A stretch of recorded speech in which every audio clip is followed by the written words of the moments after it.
What's up, y'all? Welcome back to my channel, and in this video we are going to talk about one of my other cases that I have going on right now, because I did promise y'all that I was going to do that. So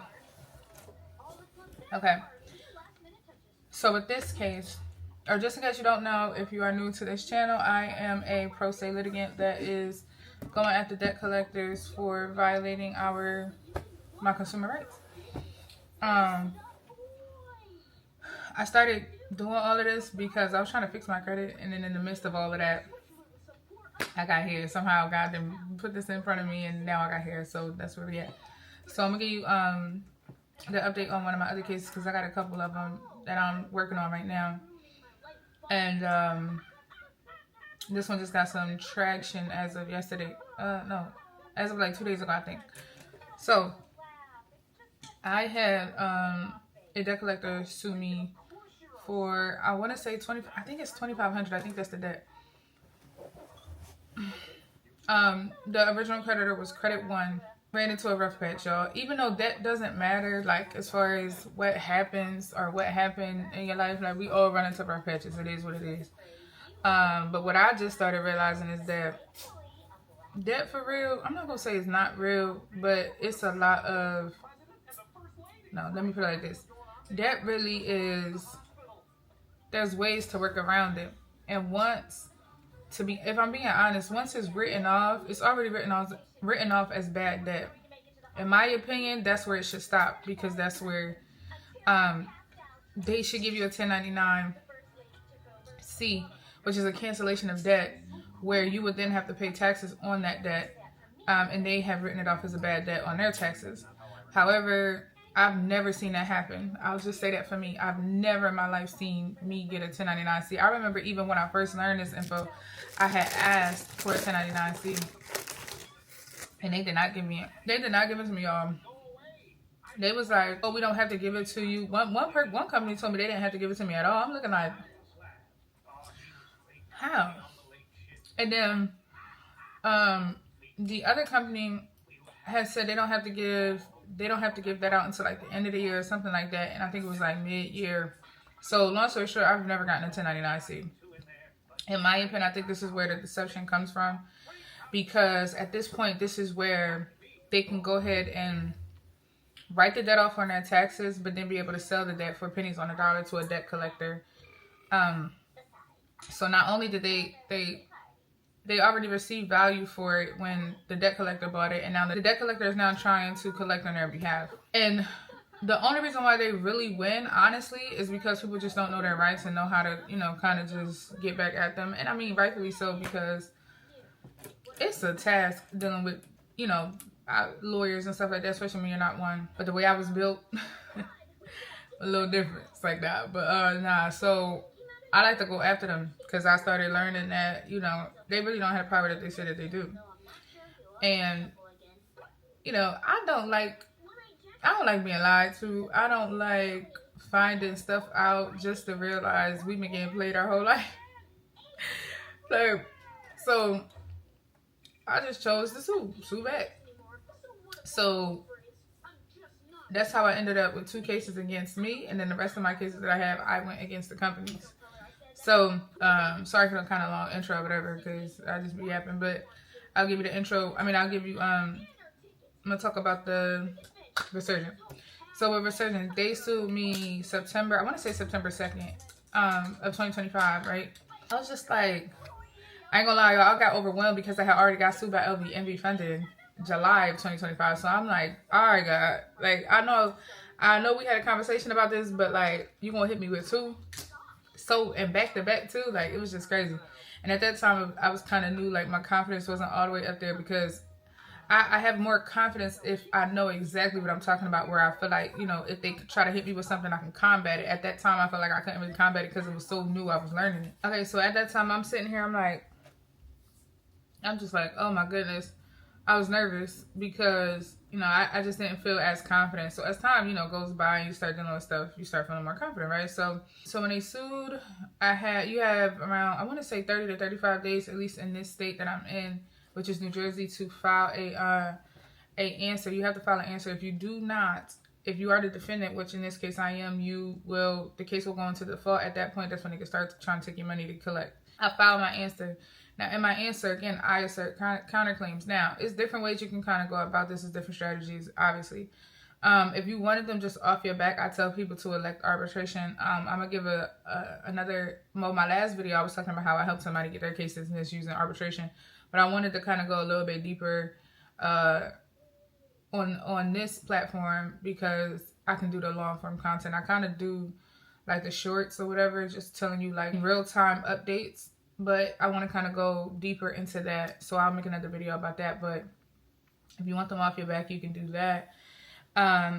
Or you can always like challenge their standing or their ownership, because most of the time what they give you is it's not proper documentation that can bypass the judge when it comes to proving ownership or standing. Without knowing that, that's the only reason why a lot of people get like they win, or the reason why the lawyers can win against the people, because you just don't really know too much about it. So with that being said, I filed my answer and I asserted counterclaims. Now they filed a motion to dismiss my counterclaims, claiming that actually no, they didn't even file a motion to dismiss. They actually just filed their answer, but it was so late, y'all. This whole case was just crazy and all over the place. It was crazy and all over the place. Basically what happened was, after I filed my answer, I didn't see no traction, so I had wound up, I think, missing a counterclaim that I wanted to add on to it. And I wound up trying to like amend it real quick, because I read somewhere that said if it was within a certain amount of time, you could just go ahead and amend it without asking for a motion to leave to amend, which just means asking the judge, can you amend the answer?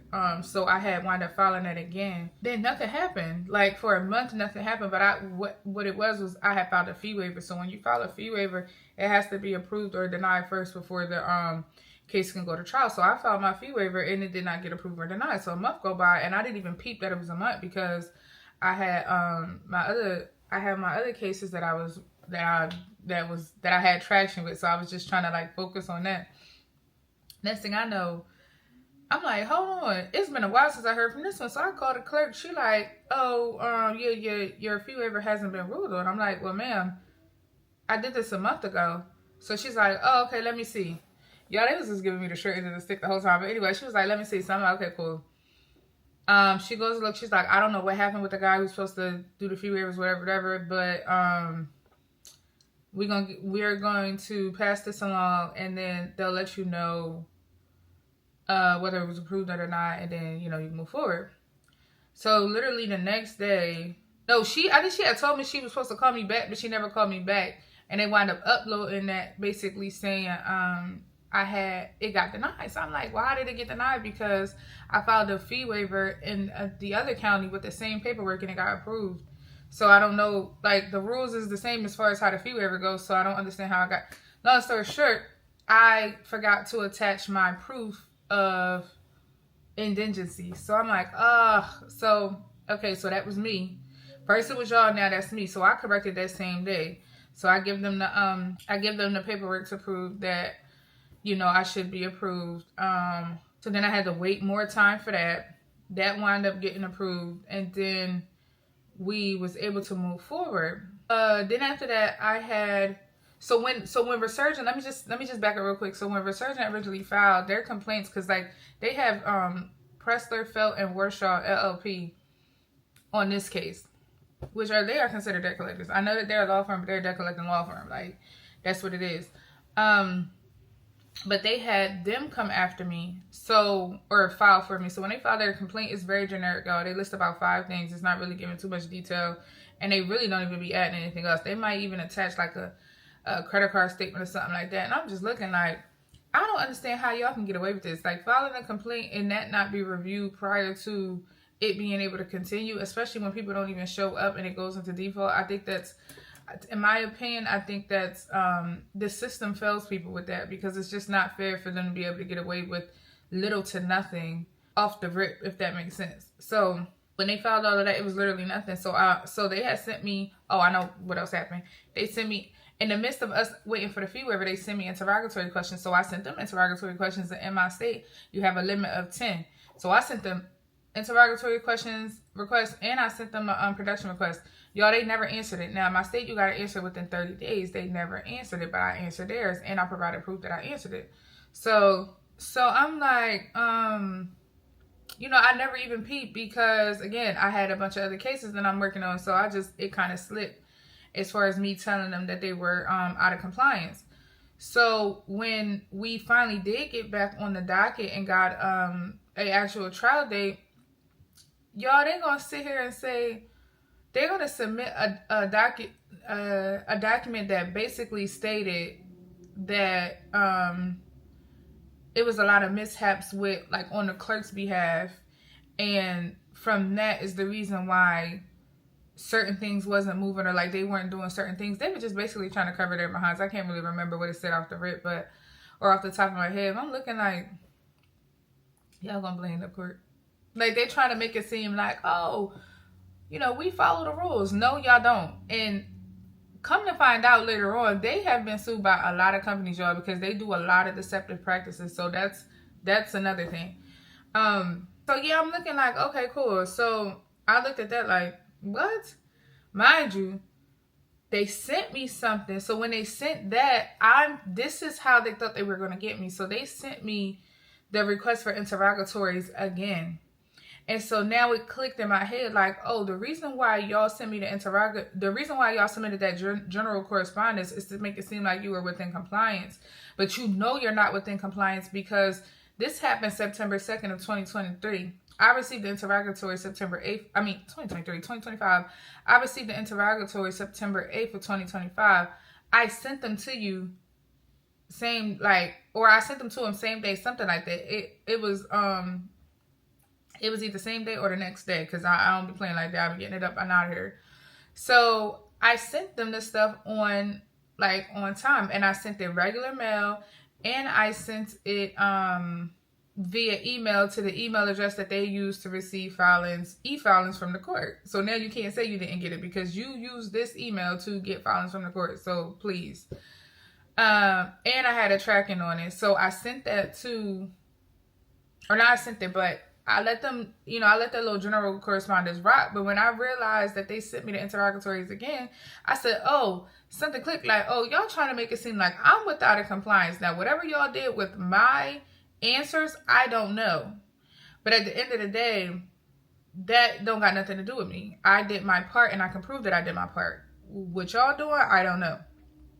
So they wind up saying, when it clicked, I'm like, oh, okay. So now let's just say they sent it again. Let's just say I did not answer at this point. Then at that point, they would try to sit there and say, well, she's out of compliance. She's not answering within the 30 days. Oh, no, baby, I already did that. So just in effort to show them that I'm not the one to play with, I sent them, and I used the same method each time, y'all. The email with tracking and regular mail. So I sent them. So then that way, too, they can't say they never received my first response, because if I send it the same way, what's the difference? How you get it the second time go around, but not the first go around? Like, make that make sense. So I'm staying consistent is essentially what I'm saying, so they can't try to say something else. So I'm like, okay, I'm not answering the questions again. Reason being, because I already sent you my proof. I already sent you my answers. Go find that email. Not only does my tracking show that it was received, it shows that it was open, and it shows how many times it was clicked on. Now, whether it's a robot opening y'all emails, that's on you. I don't got nothing to do with that. Y'all need to fix that if that's what it is. However, I got the proof that I need, that I followed compliance, but you guys never answered my interrogatory questions. So I told I told them in response, I said, I have received your second response for interrogatory questions dated the same day that when they sent me the interrogatory questions, it was September 28th. And I responded on October 3rd. I'm sorry, I just remember in my head the actual date. So when I responded back to them, I was like, in a good faith effort, I'm going to let you know that I already answered these on October 3rd, and I sent them the same way. The same day that I sent my answers, I sent my request for interrogatories, and mine was not answered. And it has been